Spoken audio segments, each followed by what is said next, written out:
Hi, I'm Dan Wilton, the CEO of First Mining Gold, and it's a pleasure to be here presenting at the Sprott Natural Resource Conference in a very different environment. Thanks very much for taking the time to come and join us and see this presentation on First Mining Gold. It's been a very exciting time for us over the course of the last few months. Had some really transformative transactions that we've done, and we'll talk a little bit about that and about why we're so excited moving our flagship project, the Springpool Gold Project, forward at this point. So I'm going to make a few forward-looking statements, so be forewarned. So First Mining, we are advancing Springpool, which is one of the largest undeveloped open-pit gold projects in Canada. This is a project with 4.7 million ounces of gold at a little bit greater than 1 gram in the indicated resource category. We have a pre-feasibility study underway, and we're expecting to complete that very early in 2021.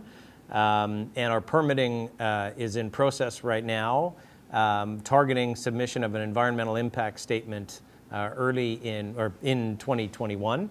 And a strategic funding in place in order to fund all of the permitting and activities, not just at Springpool, but really at the company, through to the time frame that we expect to get an environmental assessment approval in 2023. We've also recently entered into a transaction with Treasury Metals, where we've combined our Goldlund project with Treasury and the Goliath project. This creates a district-scale, multi-million ounce gold developer in an advanced permitting stage. Goliath has its federal environmental assessment approvals already, but we think combining these two projects creates one of the most compelling development stories in Canada.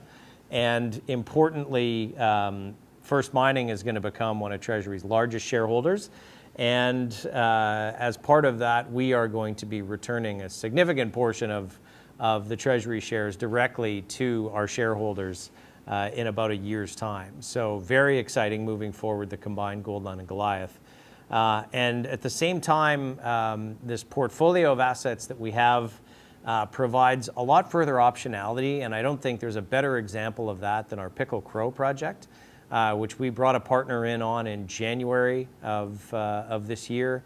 That partner, Oteco Minerals, has to spend $10 million to earn into an 80% interest in the project, along with some cash payments to us along the way.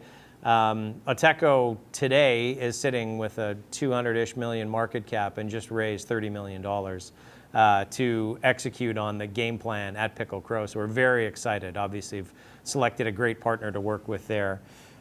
Importantly, all of our assets are located really in premier mining jurisdictions, and we're still continuing to trade in spite of our recent share price movement. We're still continuing to trade at really attractive relative valuation levels relative to our peers, and we have an experienced team in place really to unlock the value to move this forward. This corporate overview just shows sort of how some of the constituent parts are coming together to really tell a very different story than we had at First Mining even 6 months ago. So we're sitting today at a market cap of approaching 300 million Canadian, almost 10 million cash on hand after we closed the first tranche of the Silver Stream financing, but another $17 million receivable in the stream. And then on top of that, in our marketable securities, as part of our Silver Stream transaction with First Majestic, we received a bunch of First Majestic shares, which are trading today at about 11 million Canadian of value. The Oteco shares that we received in our first tranche of the earn-in, you can see there, and the other marketable securities we have. So just cash, stream receivable, and marketable securities adds up to a pretty meaningful number. And on top of that, the market value of the shares of Treasury that we're going to receive, we'll receive warrants as well, some deferred payments and a royalty. Those are approaching $100 million in total, and the Oteco receivable and our project interest in Oteco adds up, and you sum those up, gets pretty close up to $65 or $70 million. So I think the steps that we've taken in the last 3 to 6 months have really fundamentally changed the risk of First Mining Gold moving forward. Still great share trading liquidity, average daily volume in excess of 2 million shares on the TSX, and significant liquidity, OTC in the US as well, where a significant number of our shareholders reside. Great analyst coverage from 4 analysts who are also, I think, really starting to articulate the value in First Mining pretty significantly here. So importantly, we'll just talk a little bit about the silver stream financing that we announced in June. This is $22.5 million US dollars, almost 30 million Canadian, with First Majestic. And that money is really earmarked to moving Springpool forward. So taking Springpool through the PFS process, which, as I said, should be concluded very early next year, and the environmental assessment process, which we think we should have an environmental impact statement submitted in 2021, and then about a 2-year time frame. But this financing leaves us in a position where we are funded to achieve those critical value milestones. And importantly, we did this because it's less dilutive than issuing more First Mining shares to move the company forward. It was always a great concern of our shareholders, the ongoing dilution. And I think this transaction really helps mitigate that risk and leaves the project really substantially unencumbered. And we're selling 50% of the silver, which silver represents at current prices about 5% of the revenue at Springpool going forward. So selling 50% of that, where First Majestic would be providing an ongoing payment. You can see the detailed terms of 33% of the silver price up to a cap of $7.50. But by the time you work that all through, importantly in this transaction, we have a right to buy half of this stream back, which means that going forward, this has about the same encumbrance as about a 1% NSR. And so for us, trading that off versus having to incur ongoing equity dilution to advance the project, to us was a really sensible deal. And we're delighted to have First Majestic as a more ingrained strategic partner. Obviously, Keith Neumeyer, our board chair, is the CEO of First Majestic, and there's been a long relationship between the two companies. But I think the degree to which Majestic really understood Springpool and has really walked with us over the course of the last few years as we've been developing the project, that's really come through, I think, in what we think is a really interesting and sensible deal for us to secure the capital we need to move the projects forward here. And we'll just talk a little bit. I mean, the history of the portfolio, as you can see on this page, this was put together by Keith Neumeyer and a few like-minded individuals in 2015, 2016, really at the bottom of the market. This was as the gold price was going down to $10.50.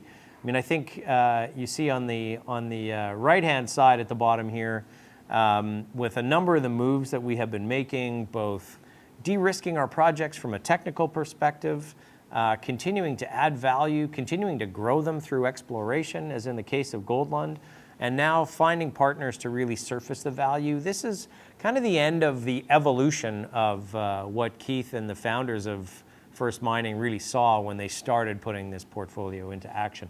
And there couldn't be a better time to do it, with the gold price now having moved reasonably solidly above $1,800 an ounce. We're really excited to demonstrate what we think really robust economics are going to be like on Springpool as we take it through the PFS. We'll talk about that in a minute.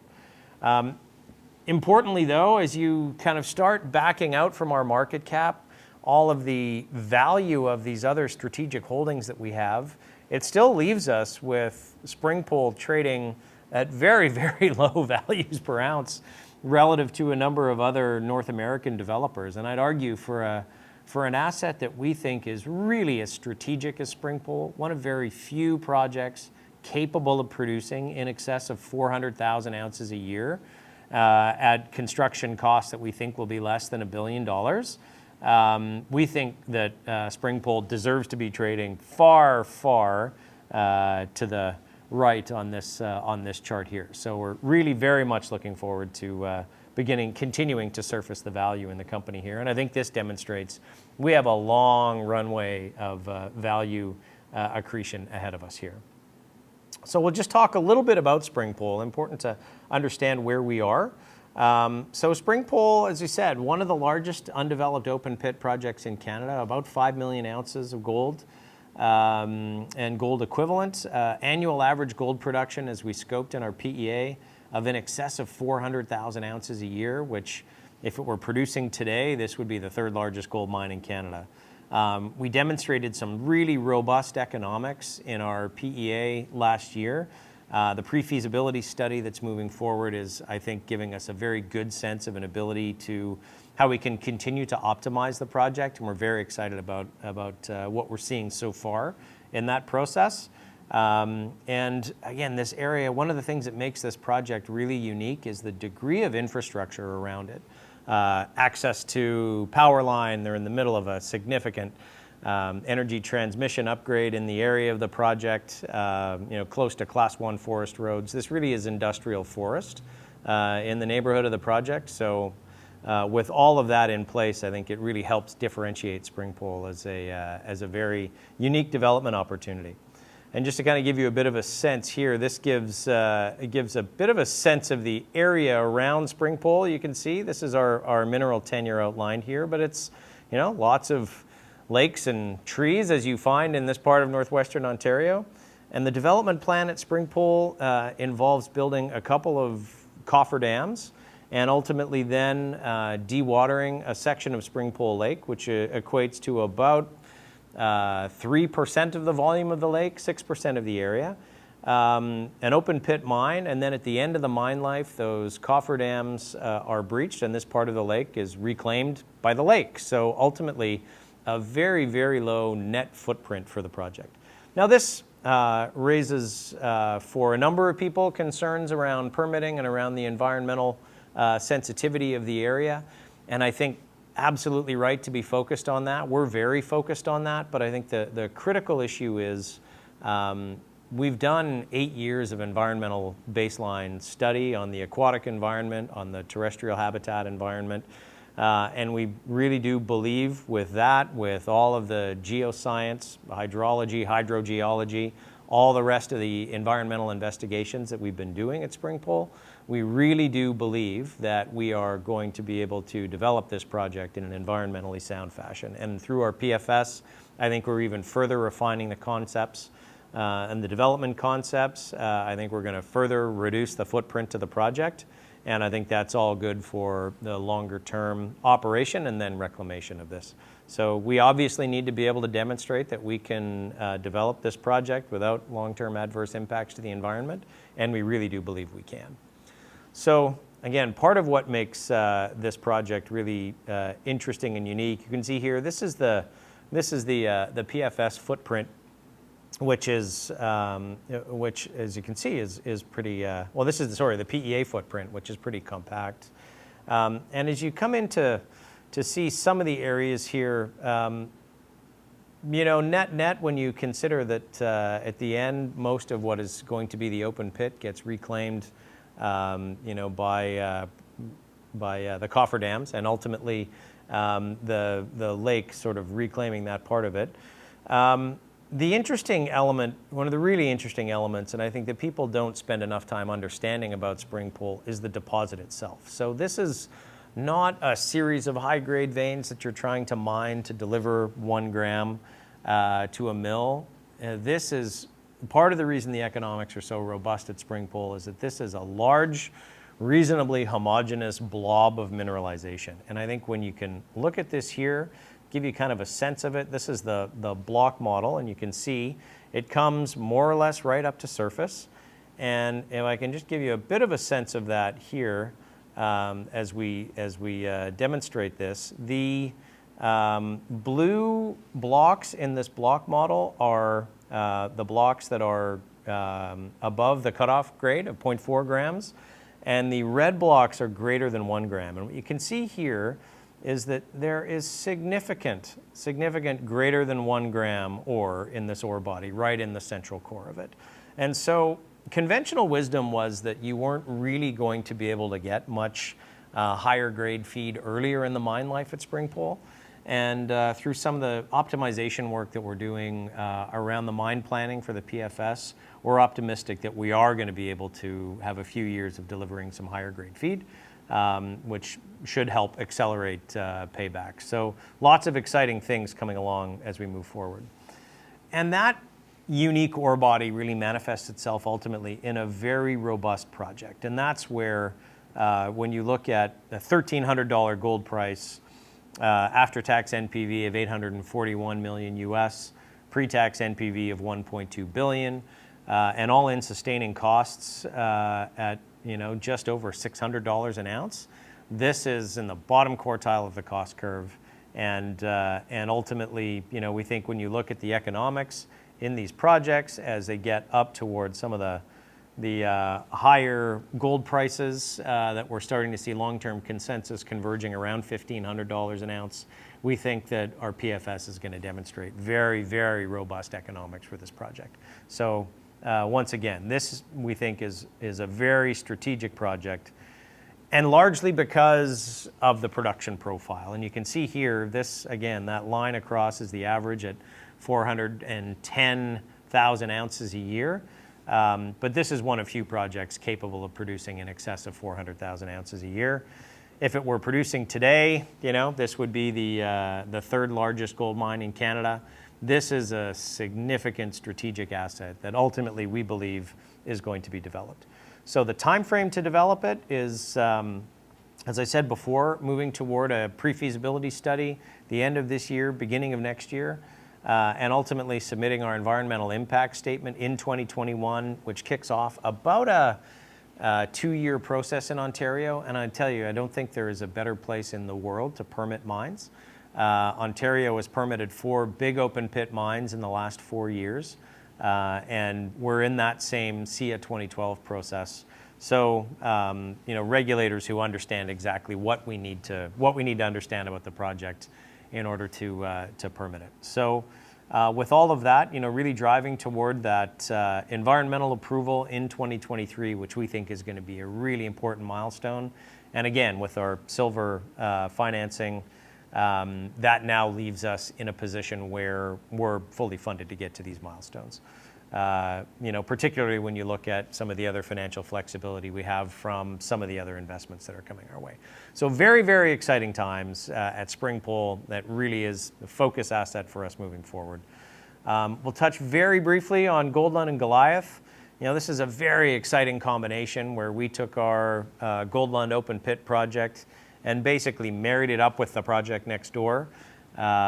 Together, you have the projects with a combined 2 million ounces of measured and indicated resource, in excess of another 1 million ounces of inferred resource, and importantly, a ton of exploration upside at Goldlund moving forward, and at Goliath for that matter.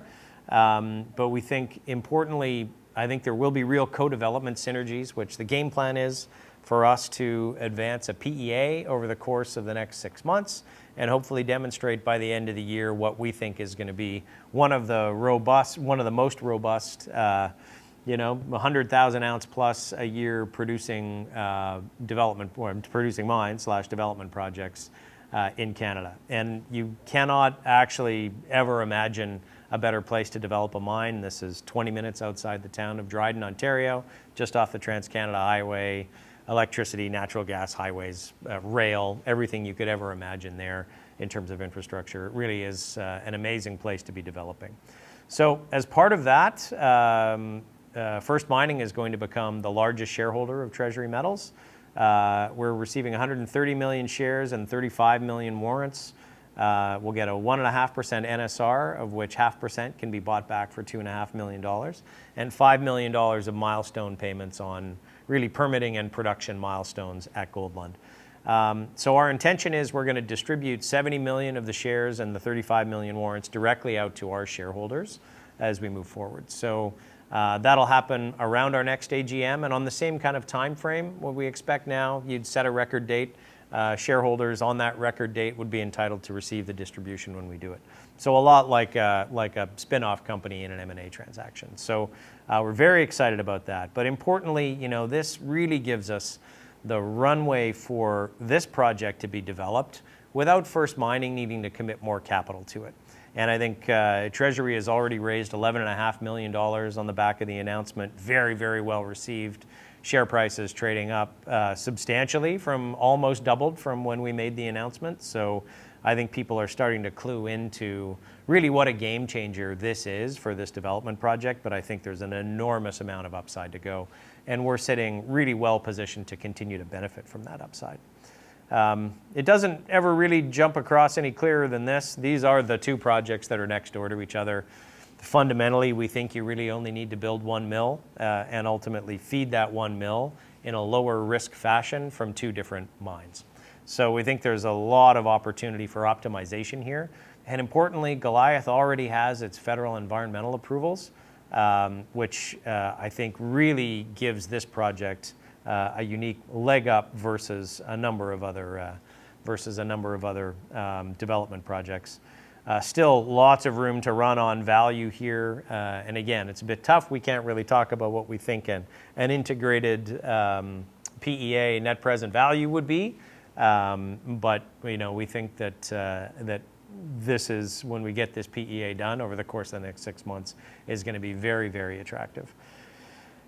So that's Goldlund and Goliath. And then with the broader portfolio, we've always been blessed with this great group of other projects.